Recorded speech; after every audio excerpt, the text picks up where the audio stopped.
Okay, pause. Just a quick disclaimer, guys. I am in no way a travel agent, neither am I claiming to be one. I am simply giving you my advice based on my experience and some guidelines for when you're ready to travel out of Nigeria to the UK.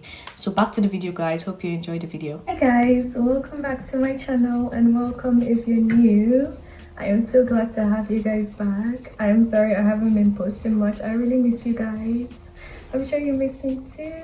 Today's video is going to be a very exciting, educative and informative video, so make sure you pay attention if you really need this information. As you can see from the title, I'm going to be giving you all the gist, all the details I wish people told me when I was processing my visa to come to the UK, and everything I needed to know. So stay tuned to this video, watch it till the end and give a thumbs up, like, subscribe, share this content to whoever you think is going to be useful for. Stay tuned to the video. So as you can see from the title, this video is going to be about how to move from Nigeria to the UK as an international student. So this is for a student visa route and not a work visa route, just to be clear. If you're a master's student or you want to study a degree, undergraduate degree course, this video is for you. If you're looking for a work visa or whatever route, this video is not for you. This is strictly for student visas only. Okay, let's get into it. Okay, first thing you need to do, first things first, you need to look for a university.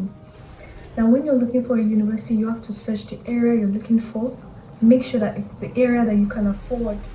For example, some people search for universities in London, some search for universities in Newcastle, some search for universities in Sunderland, universities in Manchester. It depends on the area that you can afford. If you know your budget, you know your pocket, you know what you can afford, do a research on the university. Very important before you apply. Don't just jump in and apply to universities and then later you find out that the areas is something that you cannot stay, you can't find jobs, or it's not, the cost of living is too high for you to adapt to.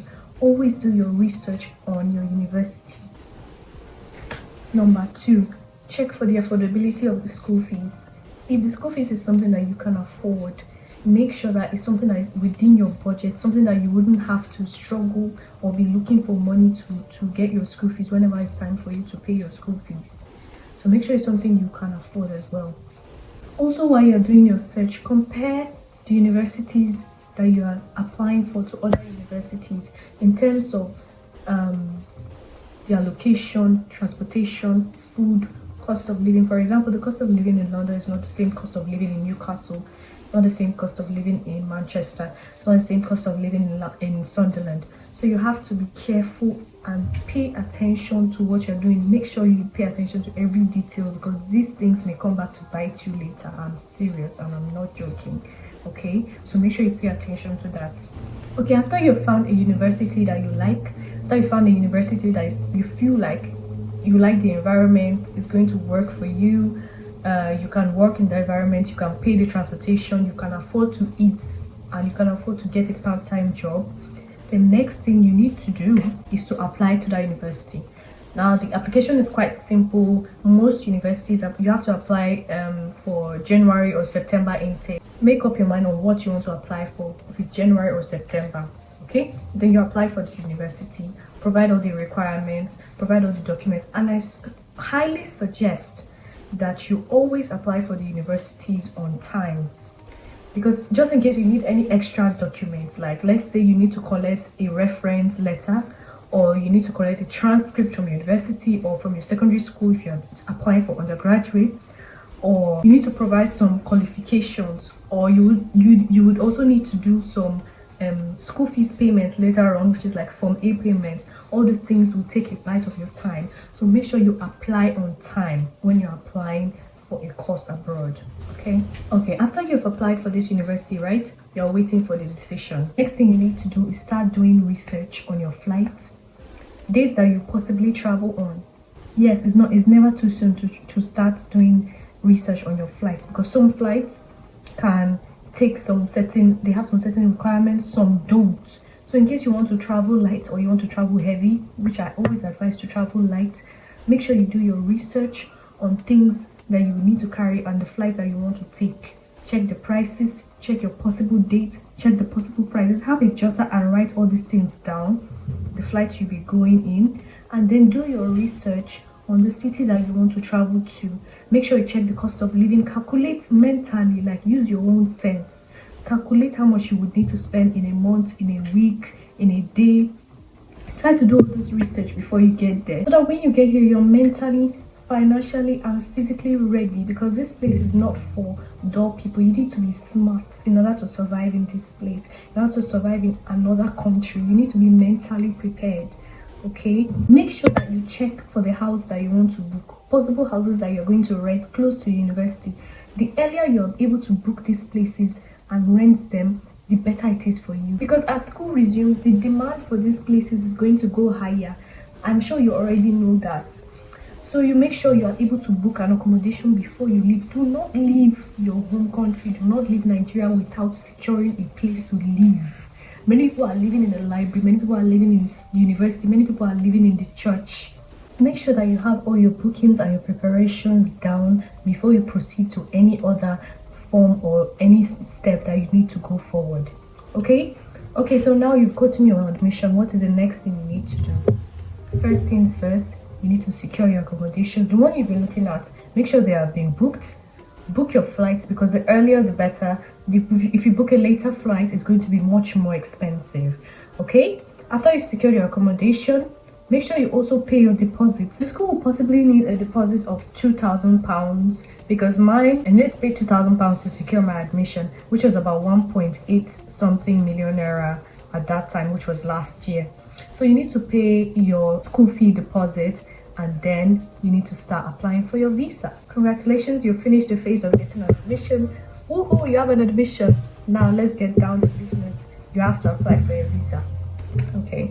Now, in terms of applying for visa, to be safe and in order for you not to have to go through the process of doing it all over again, I would advise you use an agency. I used an agency. I was able to do mine just once, and I processed my admission with the agency, processed my visa with the agency, and I was able to do everything smoothly. The reason I would advise you to use an agency is because they have experience. They know the things that you are meant to do, the things you are not meant to do. They know how to caution you when you are doing the right things and when you are doing the wrong things. So I advise you use an agency. If you want to do it on your own, be aware of the risk of you not being able to get that admission or not being able to get the visa because of your own failure and mistakes. So it's up to you if you want to do it your own way, which is much cheaper but with higher risk, or you want to do it with an agency once and for all. That is totally up to you. So when it comes to application for your visa, always provide your documents on time. Whatever they need, provide it on time. This is why I say you should start doing your applications on time. Let's say you want to start your university in September. You should start all your admission process, your visa process should start in February, January time. You should start getting all your documents ready and start doing all your running around. So you have time to rest, you have time to relax. You're not mentally pressured, you're not financially pressured, and you are physically, mentally prepared for this journey. Like I said, this is going to test you. So you need to make sure that you are fully prepared for this journey. Double check with your accommodation, double check with your flight. Create a checklist of your documents that you need to carry from your admission letter, from your visa, every single thing that you need to carry. Make sure that you carry all your documents in a file. So when you're being asked at the airport, when you're being asked at immigration, or whenever you need it in school to start up to enroll or whatever, you have everything you need. You won't be doing any running around. Create a checklist of whatever it is that you need. Carry it around with you and keep your files safe. And also make sure that you double check with your flight. This is while you are waiting for your visa application, right? You have applied for your visa, you've started your visa process. You have to be checking with your flight. There are some flights that will not allow you to carry things like palm oil or fish or meat. And if you want to relocate and you want to carry food, or you want to pack heavy or whatever, you need to make sure that you are checking with your flight on things that you can carry and things you can't carry, the size of the things you can carry. I think I was allowed to carry about 15 kg per person. I used Ethiopian Airways and we're allowed to carry 15 kg plus 10 kg for students. That was last year. I don't know about now, which is why I keep saying do your research. Make sure that you're prepared. Make sure that you're not leaving anything to chance. Okay, you need to be mentally prepared and write everything down. Make sure that you're doing everything on time. Time is very important. Time is very important. You don't want to waste your time. You don't want to waste your energy. You don't want to waste your resources. You don't want to waste your energy in running around and doing the wrong things. This is why I am making you this video. After you're done with all that, you will need to do your TLS interview. Now, there are two locations for that. There's usually Lagos or Abuja. I went to Abuja for mine. It was more suitable for me. You always make sure that you go to your interviews, you go to your visa appointment on time. My dear, you don't want to be late to these things. Like I said, always keep to time.